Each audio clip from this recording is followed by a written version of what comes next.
Are you a manual therapist ready to expand your clinical reach and deepen your effectiveness?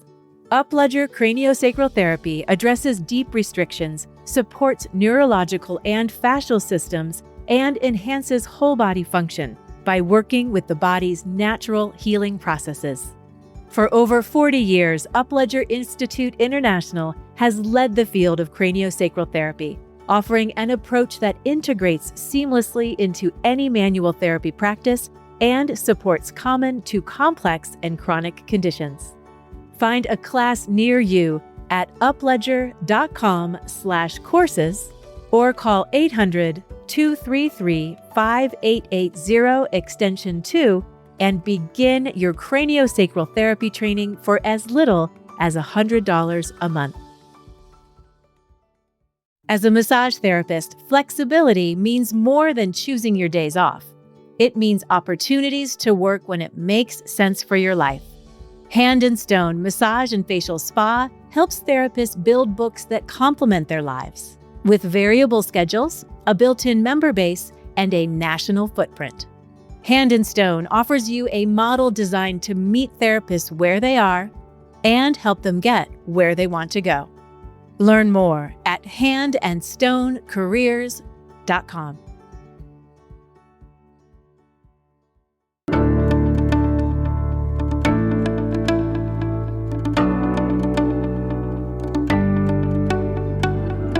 Hi there, ABMP listeners. I'm Angie Parris, licensed massage therapist, yoga instructor, lifestyle coach, and a certified instructor of meditation and Ayurveda. I'm also the Director of Strategic Partnerships for ABMP, and you're listening to the ABMP Podcast, a podcast that speaks uniquely to the massage and bodywork community. Today, I have 3 guests here with me from the Upledger Institute: Catherine Whelan, Eric Moya, and Natalie Bledstein. Catherine Whelan is an Upledger craniosacral therapist and instructor with more than 20 years of experience in wellness. With a background in kinesiology, personal training, and bodywork, she brings a whole-person approach to her practice. Over the past 5 years, she has collaborated with trauma therapists and other practitioners to foster a community-based model of wellness. Eric Moya has practiced massage therapy since 1997 and is a senior instructor with the Upledger Institute, where he has taught for 27 years and contributed original coursework.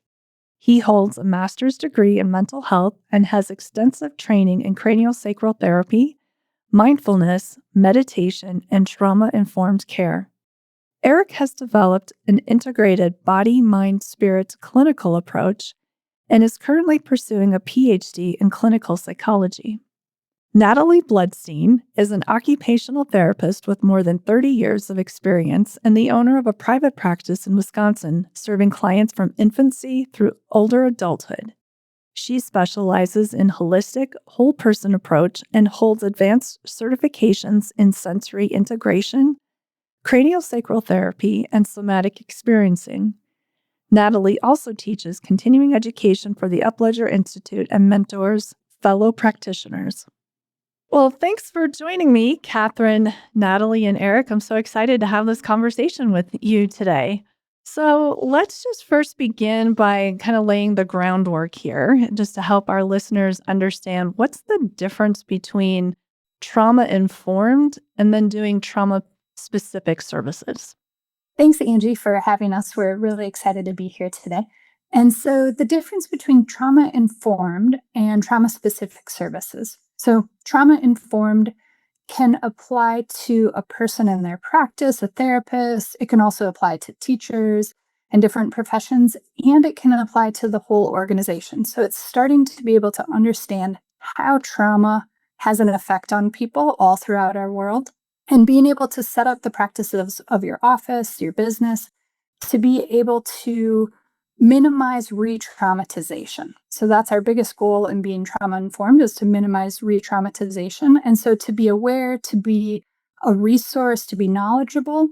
But trauma-specific services or treating trauma is more of what we think about with different types of therapies that are going to work specifically with trauma to help to resolve it, to help to treat the person, whether that's a body approach or a counseling approach or kind of a cognitive approach. Yeah, also just a real recognition of the prevalence of trauma. One of the things that we've really learned over the past 40 years or so is, depending on how you define trauma, of course, but trauma is incredibly prevalent. It's something that pretty much everybody experiences in some fashion. And so an acknowledgement of the prevalence of trauma then heightens the need for trauma-informed care because we're trying to do right by people in the helping professions. Yeah, I just echo both of what Catherine and Eric said. That our knowledge of working with trauma will enable us to help stay within a client's window of tolerance during their sessions. So, what's one misconception a massage therapist might have about trauma? A misconception that a therapist might have about trauma is that they might think that as a body worker, that they are not going to encounter trauma because they're just doing structural work. So they might come in thinking that people are not going to bring their trauma to the session and then they're never going to encounter it because they just work on the tissues of the body. I love this question. For the three of us, when we were talking about it, we all had a lot to offer, and it also highlighted kind of how we approach in our own unique ways. From my point of view, with both the mental health background and the bodywork background, to me, one of the most common misconceptions I see with body workers is kind of operating on what I call a release model, because that's how we think of tissues. You have a tight muscle, you want it to release, you want it to get softer. And so a lot of body workers tend to approach the psycho-emotional process in a similar way. And the psycho-emotional process doesn't really work that way. It kind of operates in sort of an integration model rather than a release model. And so for me, one of the biggest misconceptions and hurdles that happens in trying to train manual therapists to be more trauma-informed is helping them shift from the release model into more of an integration model. And I remember hearing that a lot in massage school, right? Our issues are in our tissues. So as we start to work with our tissues, sometimes those things start to show up. So what might be, maybe not all of our listeners even know how to be trauma-informed or how they might need to show up in their practices. So what might be a starting place for them? What could empower them to feel like they can be present then with their clients? Well, I feel like if we have an awareness that trauma very likely will show up at some point for some client that we have, and we can normalize any emotions that show up in a session while doing whatever self-care we need so that we can stay present and in relationship with those clients.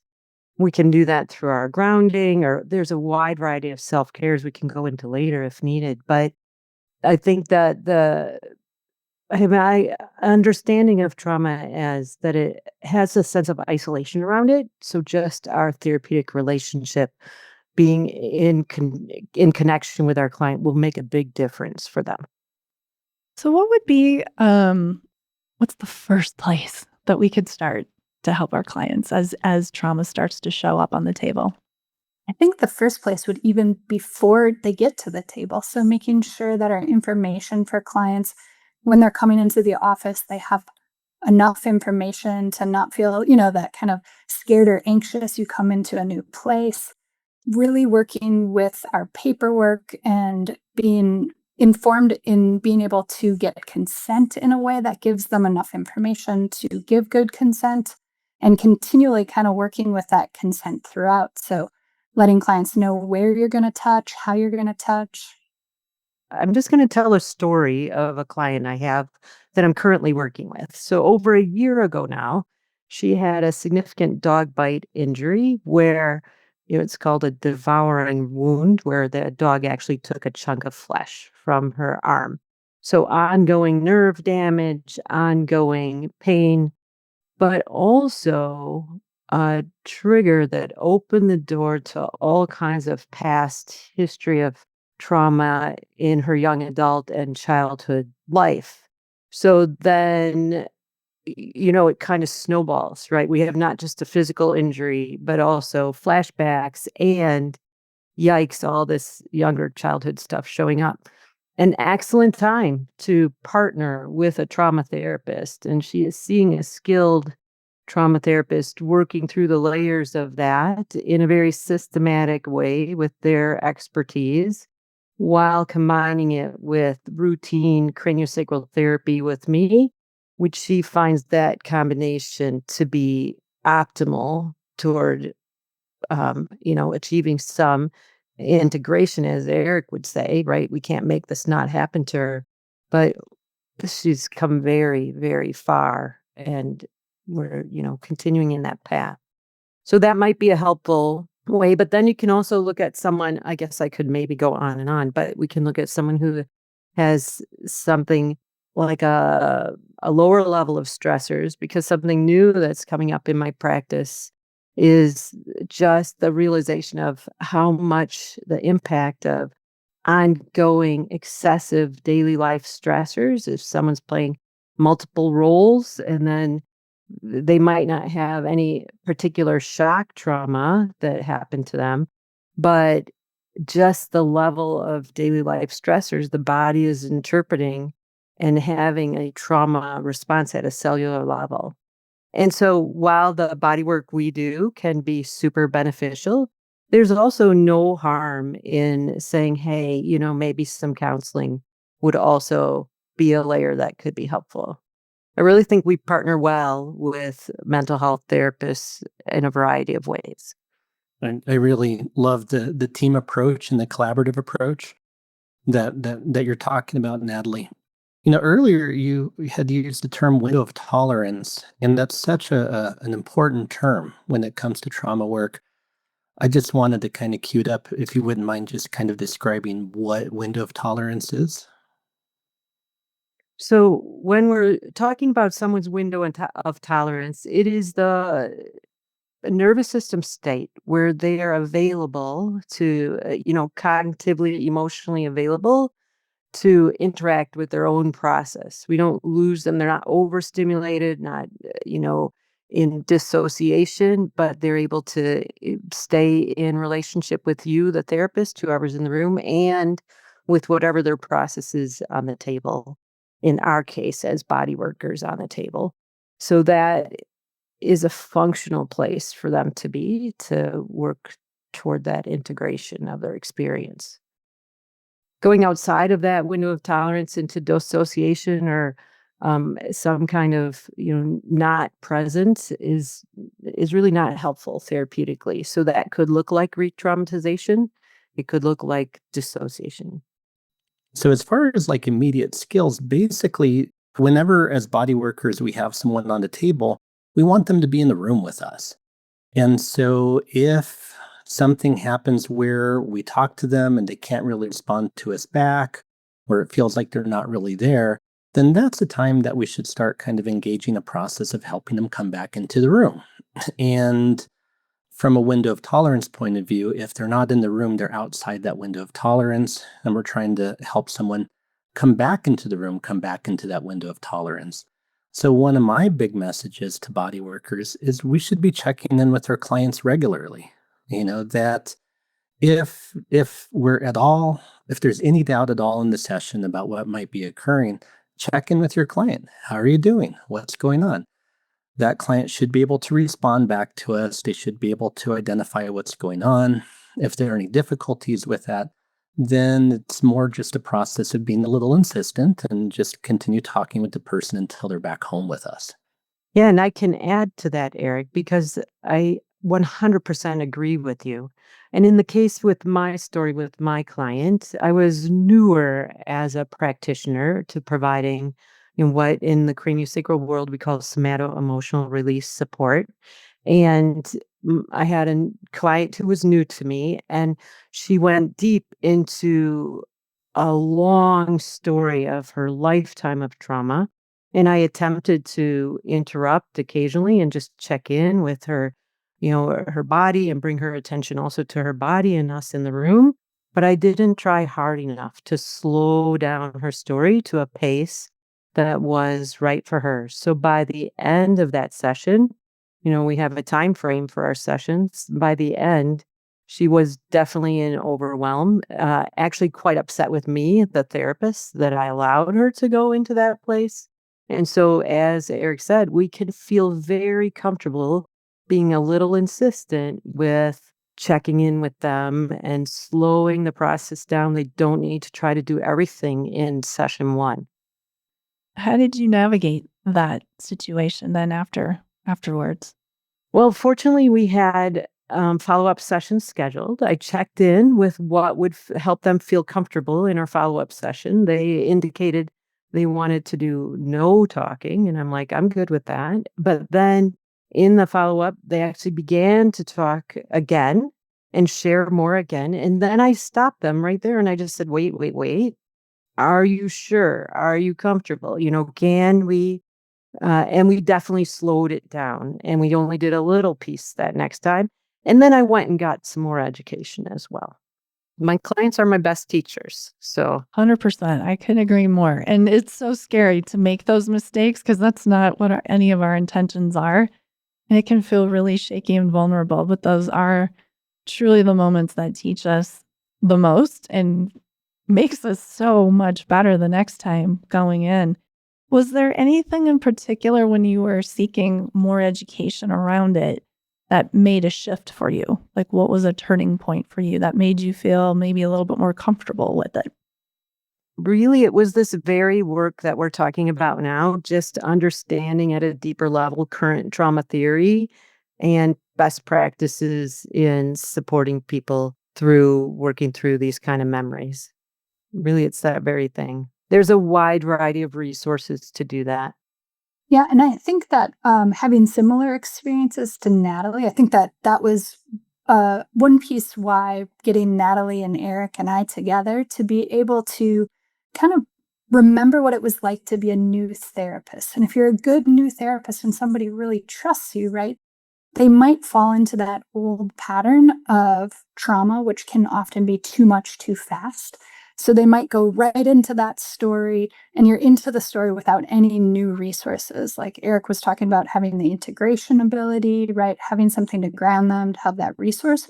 And I think that this is particular when a client goes quiet, right? When they have that, when they stop talking on the table, that's a really nice chance for the therapist to bring their attention back, bring them back. But it's a really easy moment for a new therapist just totally to miss that and just think, oh, they're relaxed, they're calm. And I think that's one of the things that I've learned over the years is to realize the difference between a client who's just relaxed on the table and a client who is no longer there on the table. And I think sometimes that's even, we all get into this work because of, not we all, but we all usually have some sort of a background of our own that we're coming into this work. And so sometimes a client's story can trigger our own story or our own patterns. And so starting to be aware of your own patterns as you're working.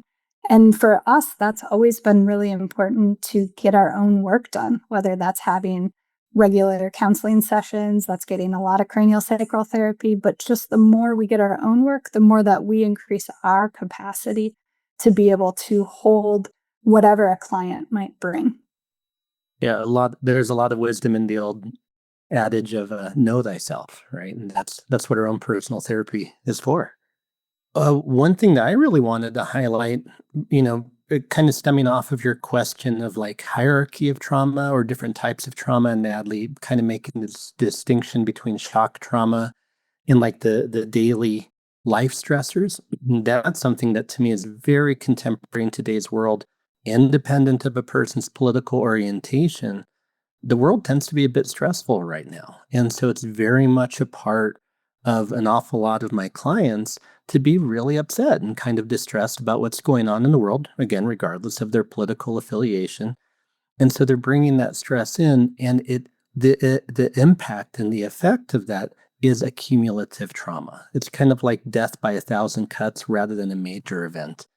And so something like the constant news cycle and the constant cycling with phones absolutely is creating a traumatic effect on people, even though there may not be one particular event that they can point at and be like, oh, I'm traumatized because of that.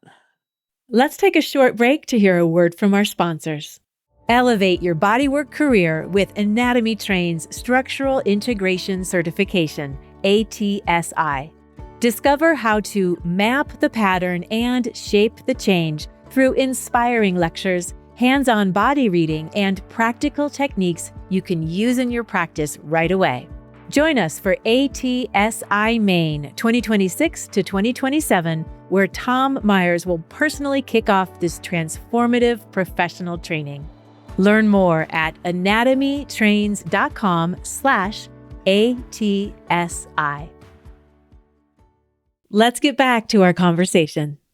Catherine, I wanted to come back to something that you said. I think it was you who said it, where you noticed the client that might be checking out, right? And so what are your tools? What are your mechanisms that can help somebody identify like, okay, they're just relaxed, or, we should maybe check in and bring them back. And if that's the case, like what might be a tool to help bring them back, especially for somebody who might not have the breadth of education that you guys have here?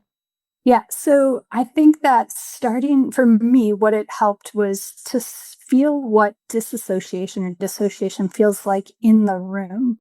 And so sometimes when I feel it, it feels like a fuzziness that has just come over, kind of like a wet blanket over the room. Something has changed in the feeling of the room or the feeling of the presence of the client. And so that's my experience of it. Natalie and Eric might have a different kind of experience of it, but for each therapist, getting to know what that feels like in your system in the session. And then if that's the case, it's just really easy, using the client's name, just kind of asking, bringing their attention to you instead of maybe in another time and place that they might be back in history. And then you can also ask them to maybe orient to the room, orient to the time and the place. So what do you notice about the sounds in the room? Can you hear the music? What do you notice about any pictures on the walls or anything that you like? Take a look around and see if there's anything that you like to see. Can you bring any smells in or any tastes in? Or, so just bringing them back to their senses. Can you feel the table underneath you?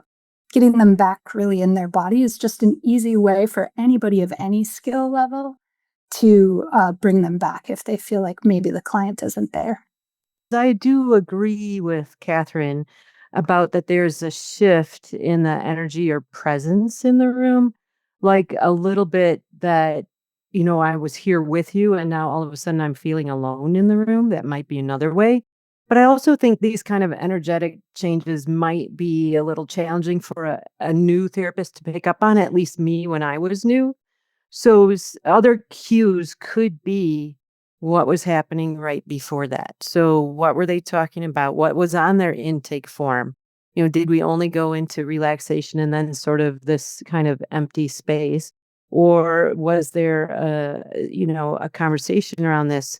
And sometimes in the conversation, there can be clues where we might notice a little more shallow breathing or a slightly elevated heart rate. So these are body cues, a little stiffening in the muscles, little muscle guarding that could happen before they sort of slip away into that dissociation pattern. And those were a little easier for me to pick up on at first. I actually don't have anything to add to Natalie and Catherine. I think that was an excellent list of things to pay attention to. I tend to boil it down just a little bit simpler, that regardless of a practitioner's experience level, to just check in with their client periodically. Because it's tough. We can't be mind readers. And so the more we check in, it doesn't have to interrupt the flow of the session. It doesn't have to be an invasion. Just to check in to make sure somebody's with you is, I think, a really good practice to have. And I think what we're kind of circling around is if someone's regularly moving outside their window of tolerance, then that's a really good indicator that they probably need more experienced help. So in the case of somebody's upset with the news cycle and they just want to vent about it for a little while, I think most body workers are probably totally fine with that. It's more of it letting someone vent and just be nice to them. And it's more when something keeps reoccurring and they're having a hard time being in the room, that's when we really need experienced care, in my opinion. I'm glad you brought us back to that, Eric, because you reminded me of another question that had popped into my mind while you guys were talking. Like, great, okay, so now I need to refer out. What do I do where are some places where are some resources? How do I start networking with people? I've been ever since COVID when, as a practitioner, we all felt kind of isolated where we were just seeing clients and we weren't kind of in the community base. I've been working with a trauma therapist who does counseling work. And so what happened was we started doing sessions together. And so as a new therapist, I think it's really helpful to kind of pair with somebody and you can interview them, you can have conversations, you can, go out and network to meet somebody who aligns with kind of how you treat. And then it's a really nice way to be strong in your skills, right? My hands-on skills are really strong, and to allow somebody else who's really strong in the dialogue and the talking to do a joint session together. It's been wonderful for our clients, and it's also been really expansive for ourselves, right? It's been really supportive. There's a chance for peer support and supervision when this happens, which feels really helpful. And I find that working with different other types of trauma that we haven't really talked about, which cultural trauma, race, when we're talking about gender. And also I live in Annapolis, Maryland, so I work with a lot of military. And so working in those kind of cases, it's really nice to have another person in the room. So I'm going to add to that, Catherine, because while I love that, and I think kind of co-treating in that way is a little part of me regards that as our gold standard of treatment, where we can have two different professional trainings in the room.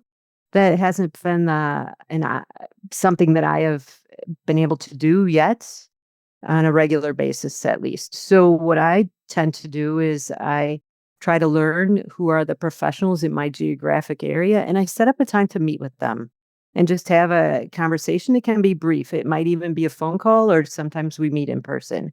And then we just share with each other what our expertise is and what our interests are, especially because I work with a broad range of ages of clientele.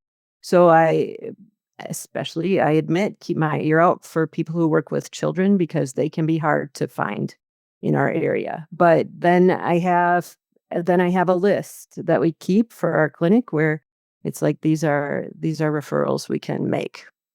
I think it's kind of an ethical responsibility for a practitioner to kind of seek out the resources in their community and have a good referral list. And one of my favorite practices is when I refer someone out, I like to check in with them after a couple of weeks and ask how the referral was. And, and get some feedback. If they liked the referral, they liked the person, I want that feedback. I want to know why. If they didn't like the person, I want to know that too. And not with any judgment that the other practitioner is a bad practitioner, just that it wasn't a good fit for them. But it's helpful for me to learn from my client's perception about what was not a good fit. If listeners remember only one thing about trauma-informed care, what would you want it to be? I truly think in today's world and the education our clients are walking in the door with, that having some understanding of trauma-informed care is just crucial right now to meet our clients where they're at. I really think we should all regularly engage in mentorship, supervision, and consultation. That skilled trauma mentor, supervisor, consultant, they're the ones that can help us see our blind spots, help us develop our skills. And so I actually really wish it were a required part of the profession. Yeah, that I think is one of the key things that Eric just said about peer supervision that is kind of missing in the bodywork field often, and it's so helpful.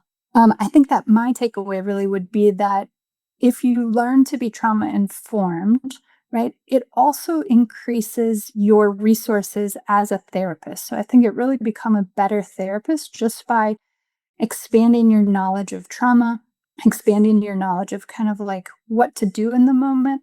Sometimes we can become afraid of the word trauma and if our client might have trauma. And I think it will dispel some of that kind of fear of it and allow us to feel more grounded for whatever might show up in our clients and in the office. Well, I know you guys are putting together a webinar. You have some education coming up. Where could our listeners learn more from each of you? We are recording a 1-hour free talk, a little bit along these same lines. We're going to talk about being trauma-informed and what the benefit of is. And that is through the Upledger Institute, and you can find that online through either the Upledger Institute or through their Facebook page. And then starting in September, we're going to do a 6-part series where we're going to really kind of break down this in 6-hour-long sessions or hour-and-a-half-long sessions over the course of Tuesday evenings over the course of 2 months. And we're going to be talking about what trauma-informed is, ways that trauma shows up. We're going to look at the biological processes in the body and how we work with it, all throughout kind of talking about dialogue and hands-on and all of the different pieces. That is also through the Upledger Institute, and that's called the Trauma Conversation. Wonderful. And we'll make sure that we have all of that in the episode show notes too, so anybody can access those links from there as well. Is there any other last takeaways, any other wisdom that you would like to impart on our listeners here today? No, come join us in the trauma conversation. And this has been really fun, and I'm thankful for the opportunity. Well, I am too. I think this has been wildly beneficial, whether you have been a seasoned professional for decades or if you're a brand new professional coming out. I think to what you have shared with us, it can be intimidating. It can be scary. It can feel like a ginormous responsibility that you have to your client. And also we have it living within ourselves. And so I think there's an opportunity for healing to occur. And I think one of my big, beautiful takeaways that I had here today too was I just loved how you shifted it from post-trauma disorders to more post-trauma integration. And that just feels like a huge shift, and it feels like an invitation, something that you can welcome. You don't have to deny. You don't have to run and hide from it. You get to own it and not let it own you. So I think that has been a beautiful shift for me here today, just listening to your story. So thank you so much for coming to the table with your honesty, your wholehearted intention. I know listeners, you can't see it, but I can see it in their faces here. This is a beautiful group with big hearts, and I just want to empower people to go learn more. So thank you. Thank you so much. Thank you, Angie. Thank you. Thank you.